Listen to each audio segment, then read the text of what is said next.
예수님께서는 어머니 왜 저희에게 이런 부탁을 하십니까? 저희 때가 아직 오지 않았습니다 라고 대답하셨습니다. 예수님의 어머니께서는 하인들에게 그분이 시키는 일은 무엇이든지 하여라 하고 말해두었습니다.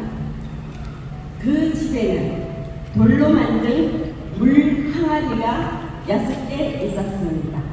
이 항아리는 유대인의 정결 예식에 사용하는 항아리들이었습니다. 그것은 각각 물 2-3종이가 들어가는 항아리였습니다. 예수님께서는 하인들에게 항아리에 물을 채워라 하고 말씀하셨습니다. 하인들은 항아리에 물을 가득 채웠습니다. 그러자 예수님께서 자, 이제 그 물을 퍼다가 잔치를 주관하는 사람에게 갖다 주어라 하고 말씀하셨습니다. 하인들은 물을 떠다가 잔치를 주관하는 사람에게 갖다 주었습니다. 하인들이 떠다 준 물을 잔치를 주관하는 사람이 맛보았을 때 그 물은 포도주가 되어 있었습니다. 그는 그 포도주가 어디서 난 것인지 알지 못하였지만 물을 떠다 준 하인들은 알고 있었습니다. 잔치를 주관하는 사람은 신랑을 불렀습니다. 그리고 그에게 사람들은 항상 처음엔 좋은 포도주를 내놓고 손님들이 취하면 값싼 포도주를 내놓는 법인데 당신은 지금까지 가장 좋은 포도주를 보관하고 있었군요 라고 말씀하셨습니다. 예수님께서는 이 첫 번째 표적을 갈릴리 가나에서 행하셨으며 거기서 그분의 영광을 보여주셨습니다. 그러자 그분의 제자들도 그를 믿게 되었습니다. 예수님께서는 유대를 떠나 다시 갈릴리로 가셨습니다. 갈릴리로 가려면 사마리아 지방을 거쳐 가야만 했습니다. 예수님께서는 사마리아에 있는 수가라는 마을로 들어가셨습니다. 이 마을은 야곱이 자기 아들 요셉에게 주었던 밭에서 그리 멀지 않은 곳에 있었습니다. 그곳에는 야곱의 우물이 있었습니다. 예수님께서는 오랜 여행으로 피곤하시어 우물가에 그대로 앉으셨습니다. 그때가 대략 정오쯤이었습니다. 사마리아 여자 한 사람이 물을 기르러 나왔습니다. 예수님께서는 그 여자에게 나에게 마실 물 좀 주시오 라고 말씀하셨습니다. 사마리아 여자는 예수님께 당신은 유대 남자이고 나는 사마리아 여자인데 어떻게 나에게 마실 것을 달라고 할 수 있습니까? 라고 말했습니다. 당시에 유대인들은 사마리아 사람들과 상종을 하지 않았습니다. 예수님께서는 그 여자에게 이렇게 말씀하셨습니다. 당신이 하나님께서 주시는 선물이 무엇인지 또 내게 하실 것을 달라고 말하고 있는 사람이 누구인지 알 거라면 당신이 오히려 그 사람에게 구하였을 것이고 그러면 그가 당신에게 생명의 물을 주었을 것이고 사마리아 여자는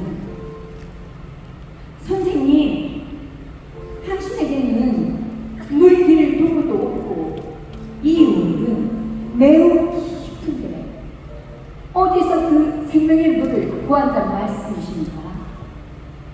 당신이 우리 조상 야곱보다 더 크신 분이시란 말씀입니다. 야곱은 우리에게 이 우물을 주신 분이십니다. 그분도 친히 이 우물에서 물을 기어 마셨고 그분의 아들들과 가축들도 그렇게 했습니다. 예수님께서 이 물을 마시는 사람은 다시 목마를 것입니다. 그러나 내가 주는 물을 마시는 사람은 누가 되었든지 영원히 목마르지 않은 것입니다. 내가 주는 물은 그 사람 속에서 계속 솟아나는 영원한 샘물이 될 것이요 라고 말씀하셨습니다. 그 여자는 선생님, 저에게 그런 물을 주셔서 제가 다시는 목이 마르지 않을 뿐더러 여기에 물 길러 오지 않게 해주십시오 라고 말했습니다. 예수님께서는 그 여자에게 가서 당신 남편을 불러 이리로 데리고 오시오 라고 말씀하셨습니다. 그 여자는 저는 남편이 없습니다 라고 말했습니다. 그러자 예수님께서 그 여인에게 당신에게 남편이 없다고 하는 말은 맞는 말이에요. 당신에게는 5명의 남편이 있었고 지금 당신과 함께 사는 남자도 당신 남편이 아닌 방금 전에 당신이 한 말은 틀린 말 아니었어 라고 말씀하셨습니다. 그 여자는 선생님, 제가 보기에 선생님은 예언자이십니다. 우리 조상들은 이 산에서 예배하였는데 유대인들은 예배할 수 있는 유일한 장소가 예루살렘에 있다고 주장합니다 라고 말했습니다. 예수님께서 그 여자에게 여인이 나를 믿으시면 이 산에서도 아니고 예루살렘에서도 아닌 당신들이 아버지께 예배할 때가 올 것이고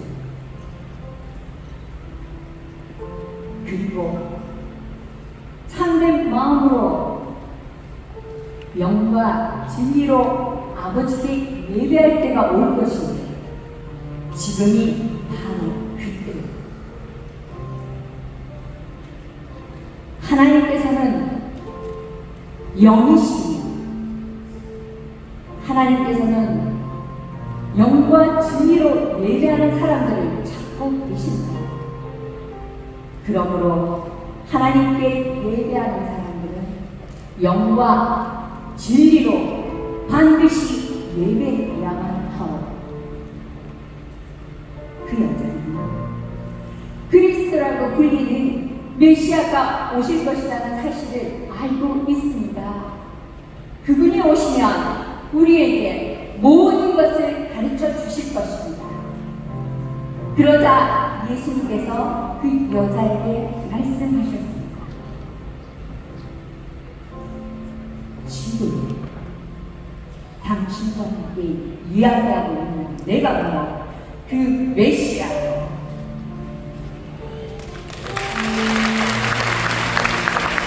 이 일이 있을 때에 예수님께서는 디베랴 호수라고도 하는 갈릴리 호수를 건너가셨습니다. 수많은 사람들이 예수님의 길을 따랐습니다. 그것은 사람들이 예수님께서 병든 사람들에게 행하신 표적을 보았기 때문이었습니다. 예수님께서는 언덕으로 올라가 제자들과 함께 거기에 앉으셨습니다. 때는 유대인의 명절인 6월절 무렵이었습니다. 예수님께서는 눈을 들어 많은 사람들이 자기에게 나오는 것을 바라보시며 빌립에게 물었습니다. 이 사람들이 먹을 빵을 어디서 살 수 있겠느냐? 예수님께서 빌립에게 빌립이 어떻게 하나 보시려고 이런 질문을 하신 것이 있습니다. 예수님께서는 빌립이 어떻게 할 것인가를 이미 알고 계셨습니다. 빌립이 말했습니다. 선생님, 여기 있는 한 사람 한 사람이 빵을 한 입씩만 먹는다고 해도 그 빵을 사려면 200데나리온은 있어야 합니다. 그때 예수님이 제자 중 한 사람인 시몬 베드로의 동생 안드레가 말했습니다. 여기 산에 아이들가 가지고 온 작은 보리빵 5개와 작은 물고기 2마리가 있습니다. 하지만 이것만 가지고 이렇게 많은 사람들을 어떻게 먹겠습니까? 예수님께서 제자들에게 말씀하셨습니다. 사람들을 앉으라고요.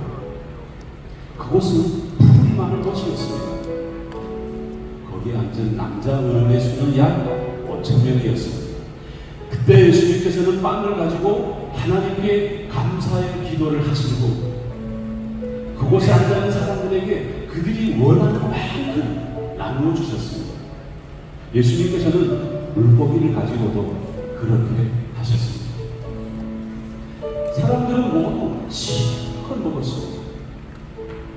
식사가 끝났을 때 예수님께서 제자들에게 말씀하셨습니다. 먹고 남은 빵과 물고기를 다 먹고 하나도 버리지 말라. 그래서 제자들은 남은 음식들을 모아서 보리빵 5개로 사람들이 먹고 남은 조각들 큰 건조기로 12개나 되었습니다. 사람들은 예수님께서 행하시는 표적을 보고 말했습니다. 이분은 세상에 오신 큰 인도자가 틀림없다. 예수님께서는 사람들이 와서 자기를 강제로 데려다가 그들의 왕으로 삼으려 한다는 것을 아셨습니다. 그래서 그들을 떠나 다시 혼자 산으로 올라가셨습니다. 마음이 되자 예수님의 제자들은 갈릴리 호수로 내려왔습니다. 이미 날은 어두워졌지만 예수님께서는 아직 제자들에게 오지 않으셨습니다. 제자들은 작은 배를 타고 가버나움으로 가기 위하여 갈릴리 호수를 건너기 시작했습니다. 그때 강한 바람이 불어오고 호수 위에 파도는 점점 거세졌습니다.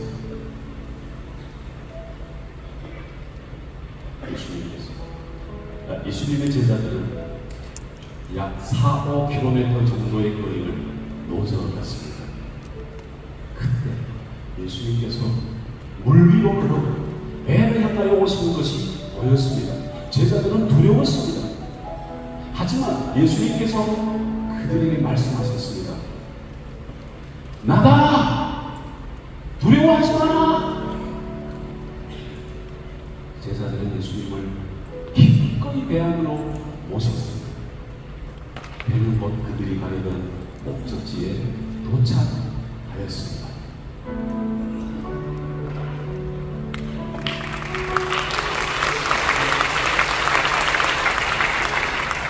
그리고 예수님께서는 올리브산으로 가셨습니다. 이튿날 이른 아침에 예수님께서는 다시 성전들로 가셨습니다. 온 백성이 그분 주변에 모여들자 예수님께서는 자리를 잡고 앉으셔서 그들에게 가르치기 시작하셨습니다. 그때 서기관들과 바리새인들이 가늠하다 현장에서 붙잡힌 여인 한 명을 끌고 와서 모인 사람들의 앞에 세우고 예수님께 물었습니다. 선생님, 이 여인이 가늠하다 현장에서 붙잡혔습니다. 모세는 율법에서 이런 여자들을 돌로 쳐 죽이라고 우리에게 명령하였습니다. 그런데 선생님은 뭐라고 말씀하시겠습니까? 그들은 예수님을 고소할 구실을 얻기 위하여 이렇게 시험한 것이었습니다. 그러나 예수님께서는 몸을 굽혀 손가락으로 땅에 글을 쓰셨습니다. 사람들이 그 자리에 서서 계속해서 묻자 예수님께서는 몸을 일으켜 그들에게 이렇게 말씀하셨습니다. 너희 중에 죄 지은 적이 없는 사람이 먼저 이 여인에게 돌을 던져라. 이 말씀을 하시고 예수님께서는 다시 몸을 굽혀 땅에 글을 쓰셨습니다. 사람들은 이 말씀을 듣자 나이가 많은 사람들로부터 시작하여 하나 둘씩 떠나가고 예수님과 그 자리에 홀로 서 있던 여자만 남게 되었습니다. 예수님께서 몸을 일으켜 여인에게 말씀하셨습니다. 여자야, 너를 고소하던 사람들이 어디 있느냐? 아무도 너를 정죄하지 않았느냐? 여인이 대답했습니다. 주님, 아무도 없습니다. 그러자 예수님께서 나도 너를 정죄하지 않는다. 가거라. 그리고 다시는 죄를 짓지 마라. 하고 말씀하셨습니다. 그 후에 예수님께서 다시 사람들에게 말씀하셨습니다. 나는 세상의 빛이다. 나를 따르는 사람은 어둠 속에서 생활하지 않을 것이며 생명의 빛을 얻을 것이다.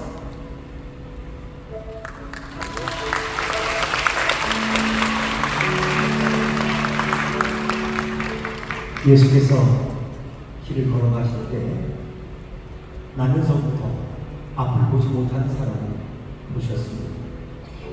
예수님의 세 아들이 예수님께 물었습니다. 선생님, 이 사람이 나면서부터 앞을 보지 못하는 것은 누구의 죄 때문입니까? 본인입니까? 부모입니까? 예수께서 말씀하셨습니다. 이 사람의 죄도 아니고 부모의 죄도 아니다.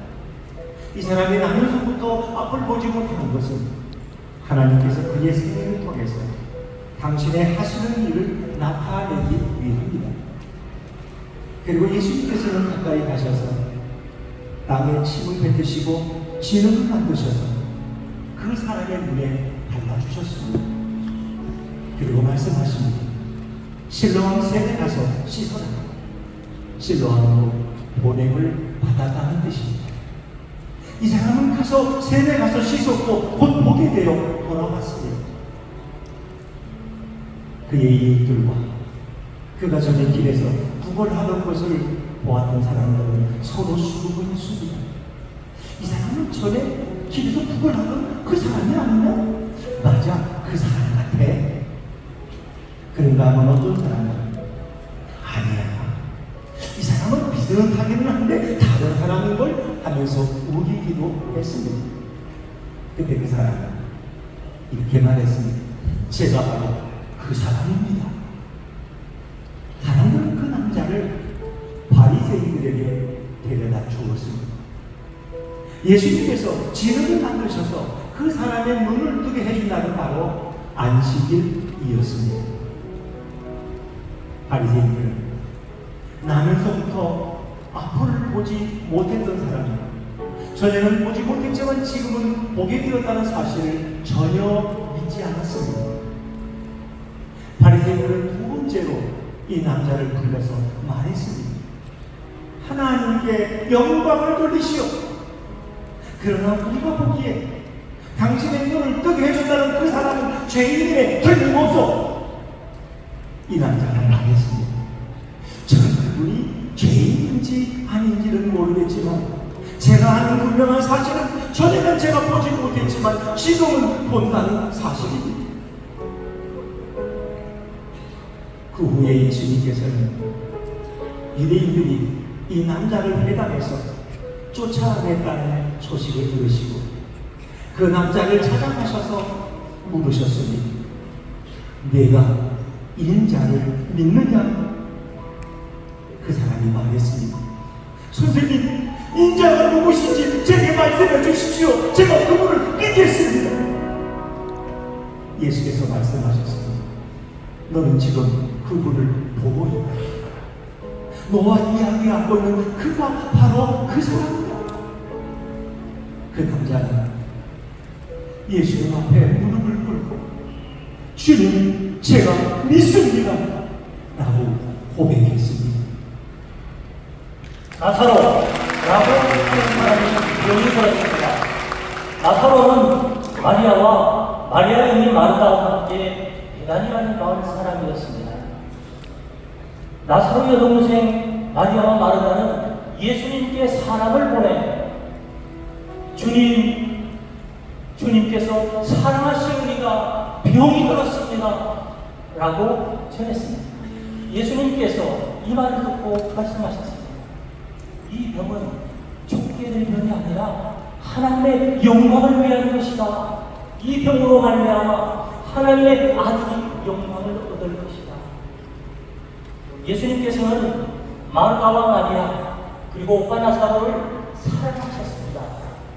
하지만 예수님께서는 나사로가 병들었다는 말을 듣고도 지금 계시는 곳에서 이틀을 더 지내셨습니다. 예수님께서 나사로의 집에 도착했습니다. 그때 나사로는 이미 죽어 무덤 속에 있은 지 4일이나 되었습니다. 마르다는 예수님께서 오신다는 소식을 듣고 예수님을 마중 나갔고 마리아는 집에 남아 있었습니다. 마르다가 예수님께 말했습니다. 주님께서 여기 계셨더라면 제 오빠가 죽지 않았을 것입니다. 그러나 지금이라도 주님께서 하나님께 구하시는 것은 무엇이든지 하나님께서 주시리라는 것을 알고 있습니다. 예수님께서 말씀하셨습니다. 내 오빠가 다시 살아날 것이다. 마르다가 대답했습니다. 마지막 날이 있을 부활 때 제 오빠가 다시 살아난다는 것을 제가 압니다. 예수님께서 마르다에게 말씀하셨습니다. 나는 부활이요 생명이다. 나를 믿는 사람은 설령 죽는다 해도 살 것이며 살아서 나를 믿는 사람은 그 누가 되었든지 결코 죽지 않을 것이다. 내가 이것을 믿느냐? 마르다가 대답했습니다. 네, 주님. 저는 주님께서 그리스도이시며 세상에 오시기로 한 하나님의 아들이심을 믿습니다. 예수님께서는 무덤에 가셨습니다. 그 무덤은 입구를 커다란 돌로 막은 굴이었습니다. 예수님께서 돌을 옮겨놓으라고 말씀하셨습니다. 죽은 나사로의 여동생 마르다가 예수님께 말씀드렸습니다. 주님, 오빠가 죽어 무덤에 있었지 이미 4일이나 되어 냄새가 심한 맛이라. 예수님께서 마르다에게 말씀하셨습니다. 내가 믿으면 하나님의 영광을 볼 것이라고 내가 너에게 말하지 않았느냐. 그래서 사람들이 입구에서 돌을 옮겨왔습니다. 그때 예수님께서는 고개를 들어 하늘을 보시며 말씀하셨습니다. 아버지, 지금까지 제 말을 들어주셔서 감사합니다. 아버지께서는 언제나 제 말을 들으시는 줄 제가 압니다. 그러나 저는 주위에 있는 이 사람들을 위하여 그들이 아버지께서 저를 보내셨음을 믿게 하기 위하여 이 말을 한 것입니다. 예수님께서는 이 말씀을 하시고 큰 소리로 말씀하셨습니다. 나사로야, 나오너라! 죽은 사람이 밖으로 나왔습니다. 그의 손과 발은 철로 감겨져 있었습니다. 얼굴도 지금 쌓여 있었습니다. 예수님께서 사람들에게 저를 풀어주고 함께하게 해라 하고 말씀하셨습니다.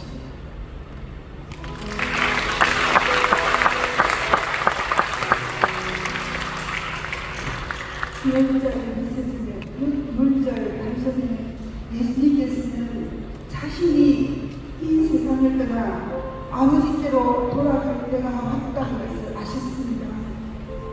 예수님께서는 세상에 있는 자기 사람을 사랑하시되 끝까지 사랑하셨습니다. 저녁 식사 중이었습니다. 마리아인이 시몬의 아들 가롯 사람 유다의 마음속에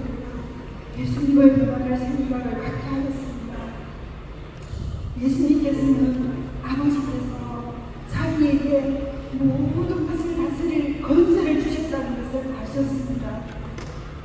그는 또한 아버지께로부터 왔다가 다시 아버지께로 돌아가실 것을 아셨습니다. 그래서 저녁 잡수시는 자리에서 일어나 겉옷을 벗고 수건을 가져다가 허리에 두르셨습니다. 예수님께서는 태아의 물을 받아 제자들의 발을 씻기시고 두르신 손으로 그들의 발을 닦이기 시작하였습니다. 이었고 시몬 베드로를 자기가 되었을 때 베드로가 예수님 제 발도 씻으시옵니까? 예수님께서 대답했습니다. 내가 지금은 내가 하는 행동을 이해하지 못하지만 나중에는 이해하게 될 것이다. 베드로가 말했습니다. 예수님 제 발은 절대로 씻기지 못하십니다. 예수님께서 대답했습니다. 내가 너의 발을 씻기지 않으면 나는 너와 상관이 없는 사람이 되고 말다. 예수님께서 제자들의 발을 다 씻기신 후 옷을 입고 다시 자리에 앉아서 그들에게 이렇게 질문했습니다. 내가 방금 전에 너에게 한 행동이 무슨 뜻으로 했는지 이해하겠느냐? 내가 너희가 나를 선생님 또는 주님이라고 부르는데 너희 말이 맞다. 나는 바로 그런 사람이야. 내가 선생과 주로서 너의 발을 씻겨주었듯이 너희도 서로 발을 씻겨주어야 한다. 내가 이렇게 한 것은 너희도 나와 똑같이 행하도록 본을 보여준 것이다. 너희가 이것을 알고 그대로 행하면 너희에게 복이 있을 것이다.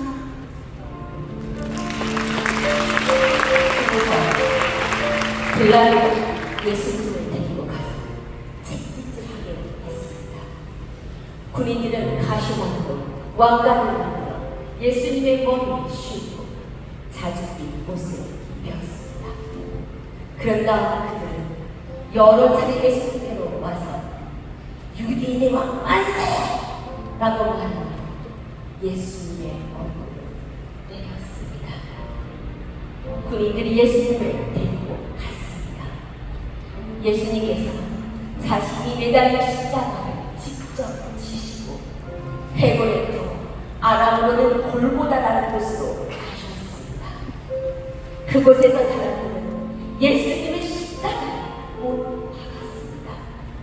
또한 예수님과 함께 다른 두 사람도 예수님을 한 가운데에 두고 양편에 한 사람씩 십자가에 못 박았습니다.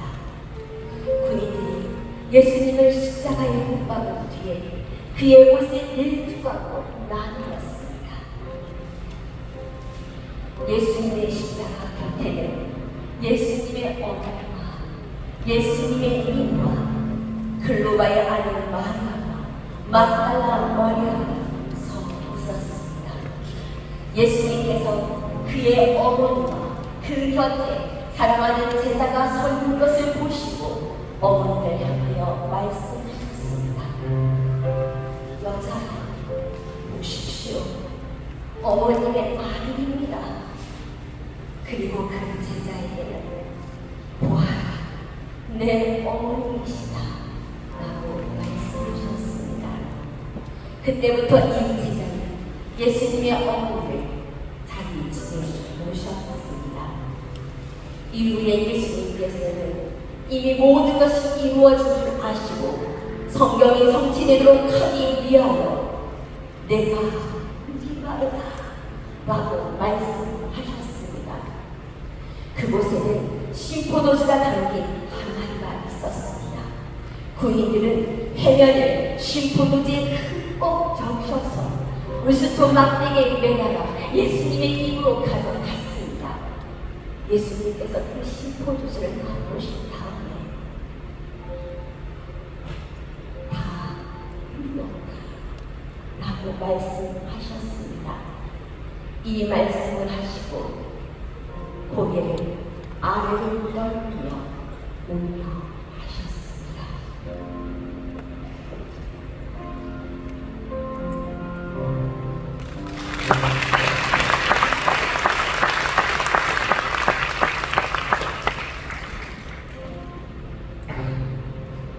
안식일 다음날 이른 아침에 막달라와 마리아는 무덤으로 갔습니다.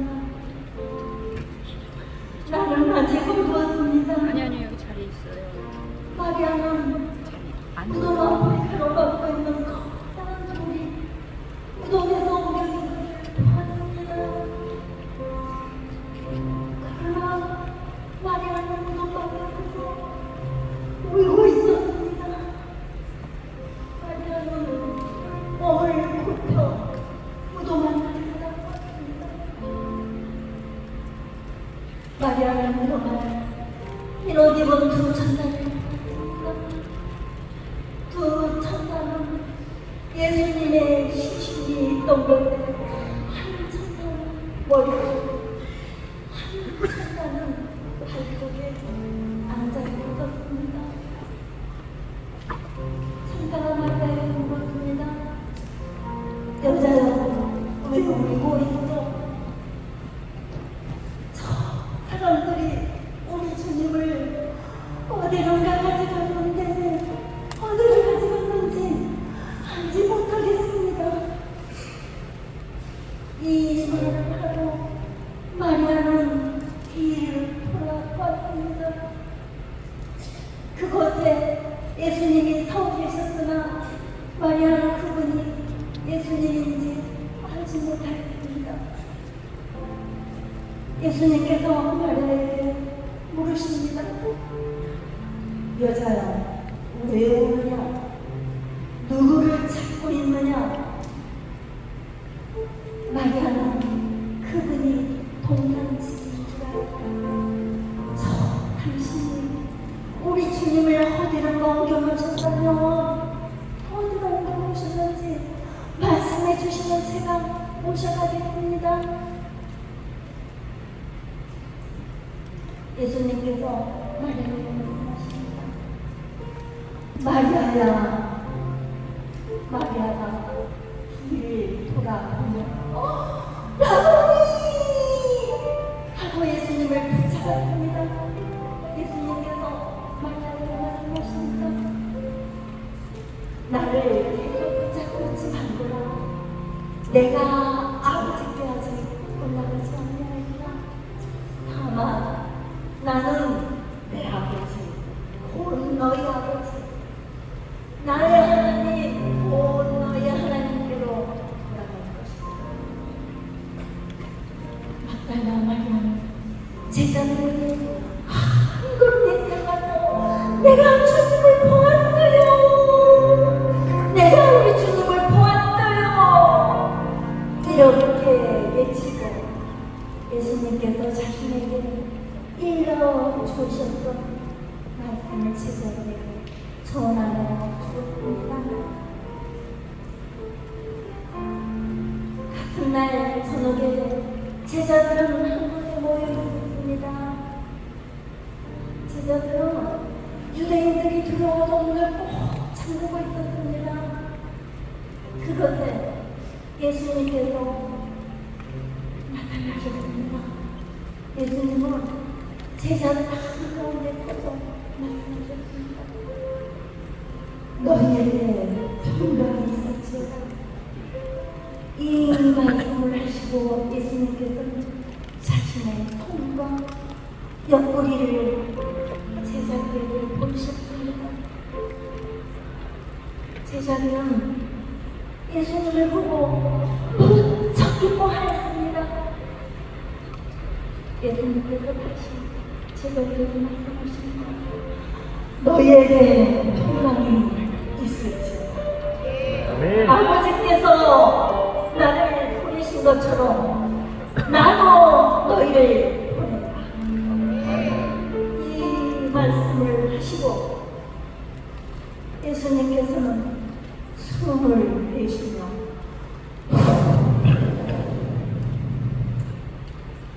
성령을 받아라.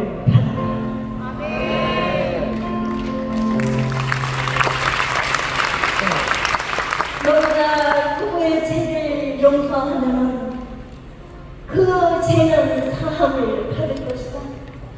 그러나 너희가 누구의 죄든지 용서치 않으면 그 죄는 사함받지 못할 것이다.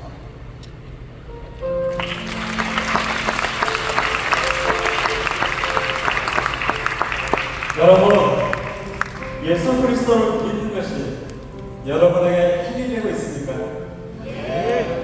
예수 그리스도의 사랑으로 위로를 받고 있습니까? 성령 안에서 서로 교제하며 친절과 공헌을 베풀고 있습니까? 그렇다면 성령 안에서 한 마음으로 사랑을 나누고 한 뜻으로 하나가 되십시오.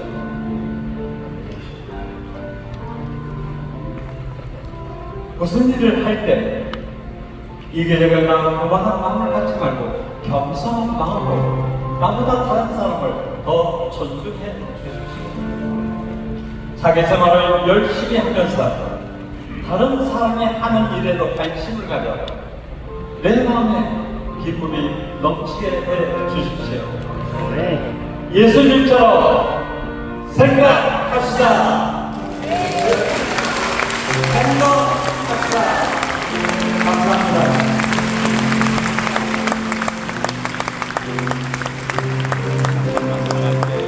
잠깐만요.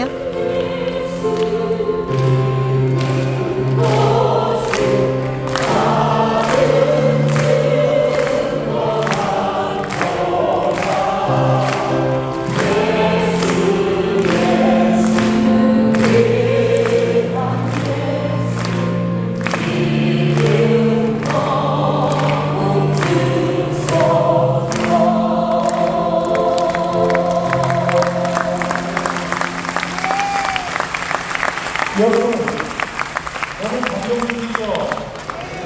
우리 저 뒤에 한번 공부하면 우리 같이 한번 읽을까요? 워드바이 하는 팀은 하나님의 말씀을 마음에 새겨 변화와 권능을 받고 그 말씀을 증언하는 삶을 사는 사람입니다. 많이 들은 말씀이죠? 네. 예수님이 성령을 받으면 너희가 어떻게 할 것인지 가르쳐 주신 말씀이에요. 이분들이 오늘 그것을 다시 한번 우리한테 각인시켜 주신 것 같아요. 우리 이 모임을 통해서 우리 사도적인 삶을 살겠다고 그런 마음의 각오를 가지고 오늘 그런 연출을 하신 이분들께 다시 한번 뜨거운 박수를 부탁드리겠습니다.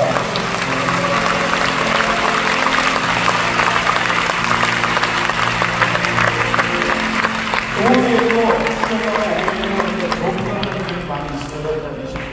스페셜한 공연들이 있으니까 여러분 가슴 기대하는 마음으로 일단 다시 여기 일단 이상입니다.